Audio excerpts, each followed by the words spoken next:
some people might think that chemistry is overrelated or overrated, but I don't know that it's even a chemistry thing. I think it's a matter of math. You still have only one puck for all of those things, and for all those players and all of that talent. And Yager, I'm not sure is a complementary player to either center or for the way that the Penguins' power play is constructed. Absolutely. I don't think Yager would be a fit for Sidney Crosby in any way, shape, or form. Crosby produces the majority of his offense from the rush, and Yager just doesn't have the foot speed to do it.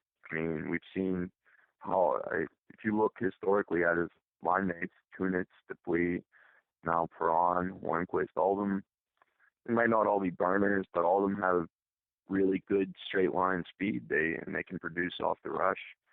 And Yager just doesn't have that anymore. I think he could complement Malgin, but my issue with that pairing is that is two players who love to hold the puck.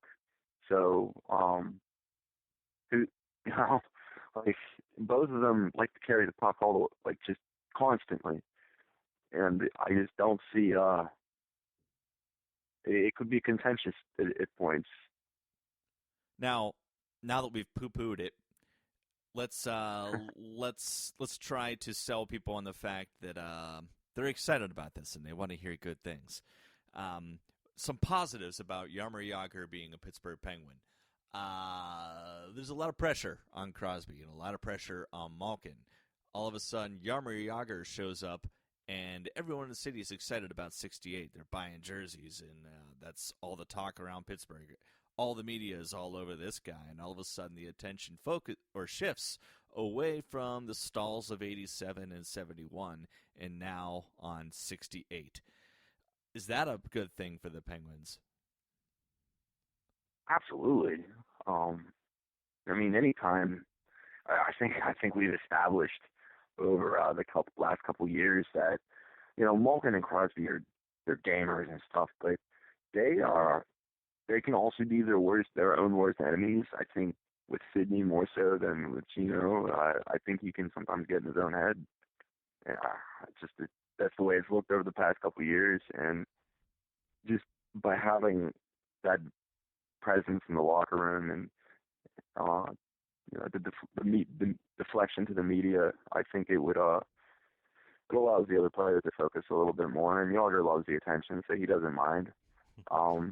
And there are other just general overall benefits to the region from Yager coming, like the Rivers Casino. We'll see a spike. Oh yeah. That's really it.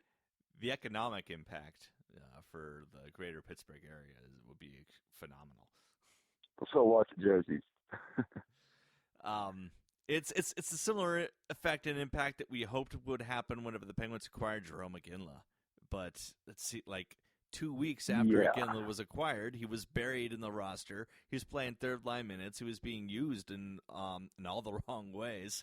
And we never even heard of, it seemed like he completely disappeared once the playoffs rolled around. And, it was for no fault of his own. It's just the way that he was used here, and it wasn't a story anymore. The media wasn't even interested in Jarome Iginla, so the distraction was still there for Crosby and Malkin. So it was kind of unfortunate the way that went down in 2012. Yeah, that was a weird team. There were just too many distractions in general, from goaltending to all the moves that Shiro made to supplement the roster for a deep run. There was just, in many cases, they were setting themselves up for failure.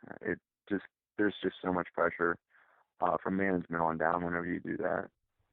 And, I mean, they thrive on pressure. They're professionals, but still, and as you said, it didn't really seem to make a difference, Iginla's presence. That said, Jaromir Jagr and Jarome Iginla, there's no comparison. When Jarome Iginla's Mr. Classy, good Canadian boy, and Jaromir Jagr talks about meeting prostitutes in Eastern Europe. How can you not? How does that not lighten up the room though, or lighten up the mood a little bit? Absolutely. It's Absolutely. kind of okay. Or him dressing up like Santa Claus and skating around. Yeah. Some Like, weird... he's a goof, and it in a good way. He's very entertaining, and I think the other thing with Iginla was he was afraid of you know, damaging the. He didn't want to disrupt the locker room's ecosystem, and I don't really think Yager cares. Yeah, I think Yager's Jerome Iginla is the definition of politeness in so many ways, and Jaromir Jagr would not be that same personality, whether he was trying to or not. I don't think he could help himself. Yeah, and I think that I think he brings an energy to a team like it didn't, and I don't really consider his stint in Boston to be a great example of that, because he was used very much the way Jerome Iginla was used in Pittsburgh. He was kind of just pushed out of the limelight, and he was given a very, very specific role and wasn't really to deviate from that much. And I think if Yager came to the Penguins now, he would probably get second line minutes, and he would get looks on the power play and stuff. He would be allowed to play his game, you know. Lastly, Ian, since you do write for Hockey's Future and you're very tuned into that side of things, the 2015 draft is being touted as a very deep draft beyond Connor McDavid and Jack Eichel in the mix. Was it a wise move for the Pittsburgh Penguins to trade their first round pick for a guy like David Perron this season? Obviously, Perron's been paying off on the ice so far, but as far as what they could have gotten in, let's say, a pick between the 20 and 30th spot in the 2015 draft, is that worth Dave Perron? Absolutely. I mean, Perron's only 20. I think Perron's a year younger than Crosby. So he's about the same age as Crosby, give or take. So, and he signed for another year, and that's a big deal, because the Penguins wingers weren't getting any younger. With the way the cap is set up and the free agency is set up, you're not going to get. There's typically maybe one or two legitimate high-end top six forwards available, if that, every year. And last year, what was it? Thomas Vanek and Paul Stastny. Both of them were signed for mints. They went well beyond their value. So Rutherford got a really high-value player for a low cap hit who signed through the next season, and they can obviously explore re-signing him. When it comes to prospects, it's going to, especially drafted past the 20-25 spot, most years, it's going to take them 5-6 years to really establish themselves. And 5-6 years from now, Crosby will be 32, 33. Malkin will be a year older than that, and that doesn't really fit into their win now mode. So I don't really have a problem with it. Now, if I had a bigger problem whenever Shiro traded a first-round pick and 2 prospects for Jerome Iginla, because Iginla was a pure rental player, and so if if they didn't win the cup, that wasn't going to be a good trade. But with this, you know, it improves the team now and in the near future. That's what really blows me away. Everything that happened with the Pittsburgh Penguins in 2012 just perplexes me.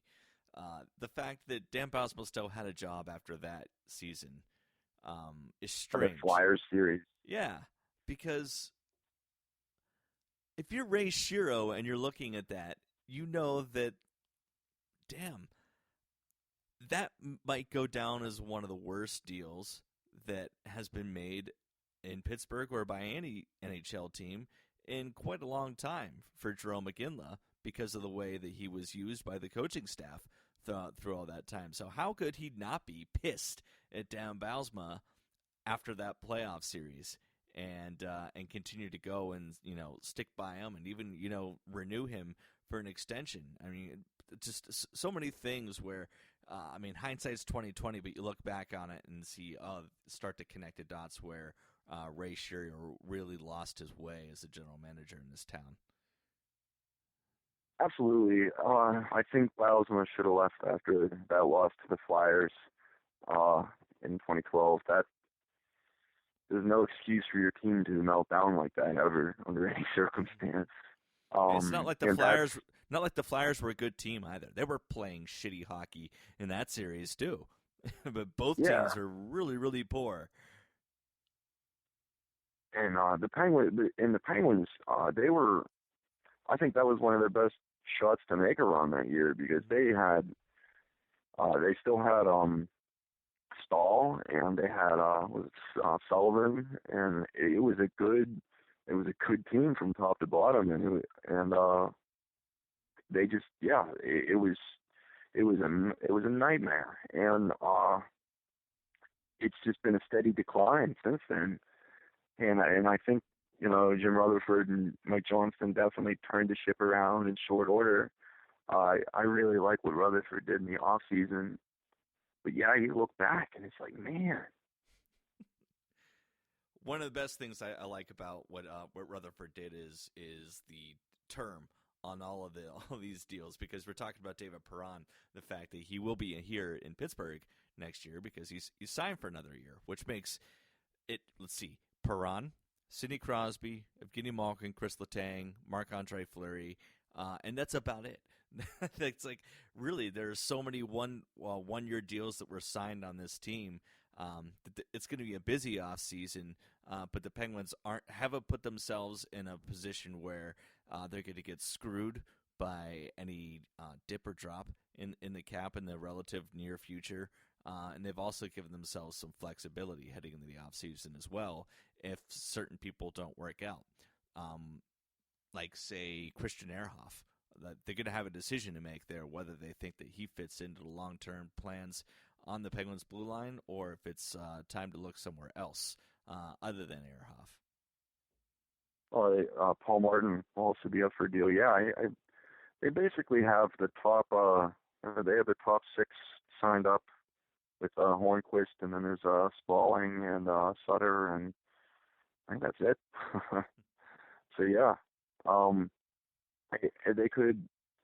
It really depends on this free agent crop, but they could either bring in somebody from free agency. And one thing that I haven't really seen anybody mention, which I guess they really shouldn't, because it's still really early, but there are some teams that are going to have to shed salary cap. They're going to have to shed salary at the beginning of the season or in the off season, like the Bruins, the Blackhawks, and if the Penguins could put themselves in a position similar to the Islanders last year, where they could get a really pretty decent player for next to nothing as a salary dump.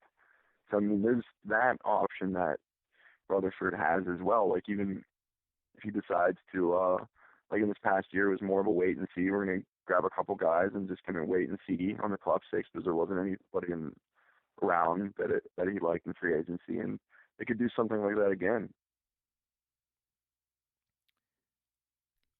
Ian Altenbaugh, well, it is a pleasure, as always, to have you with us, and look forward to going through this in the spring with the Pittsburgh Penguins and following your stuff. At Ian Altenbaugh, we'll link it to the site too. And I'm not going to spell it and all that business. But is there anything else you'd like to plug while you're here? No, we're good. Okay, simple enough right there. All right, thanks a lot, man. Take care. Well, that's it for this edition of the Pens Nation Radio Show. And listen, I want the Yager thing to happen. I love Yager Watch. It's entertaining. I would love to have Jaromir Jagr finish out his career here as Pittsburgh Penguin. I just don't know that it's reasonable to think that could be a reality. There's so many things that would need to happen in order for it to come into place. But a Stanley Cup run with Jaromir Jagr out there on the ice with Crosby and Malkin at Consol Energy Center in the city of Pittsburgh, uniting behind Jaromir Jagr again, I'm all for it. I would love it. I'd love to be wrong about where I think Jagr Watch is going.